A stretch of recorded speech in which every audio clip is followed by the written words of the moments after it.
नमस्कार मंडळी. Big boss Marathi 6 आता अंतिम टप्प्यात पोहोचले असून प्रेक्षकांमध्ये उत्साहाचे वातावरण आहे. लोकमत फिल्मीला दिलेल्या एका खास मुलाखतीत शिव म्हणाला, मी द 50मध्ये व्यस्त असल्याने हा संपूर्ण सीझन फॉलो करू शकलो नाही. पण मी काही क्लिप्स पाहिल्या आहेत आणि शोला चांगला TRP मिळत असल्याचा मला अभिमान वाटतो. ज्या शोने मला ओळख दिली तो हिट होतोय हे पाहून मला आनंद होतोय. जेव्हा त्याला आवडत्या स्पर्धकाबद्दल विचारले तेव्हा त्याने स्पष्टपणे विशाल कोट यांचे नाव घेतले.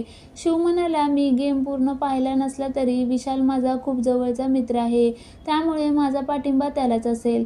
विशेष म्हणजे याआधी शिवने अमरावतीच्या रोशन भजनकरला देखील पाठिंबा दिला होता.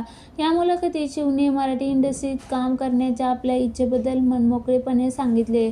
तो मिश्किलपणे म्हणाला, मी मराठी दिग्दर्शक आणि निर्मात्यांना का दिसत नाही हेच मला समजत नाही.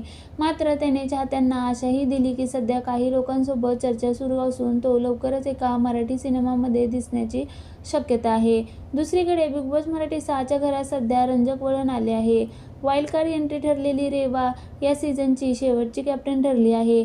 आता कॅप्टन्सी टास्क संपल्यामुळे घरचे सर्व लक्ष ग्रँड फिनालेकडे आहे.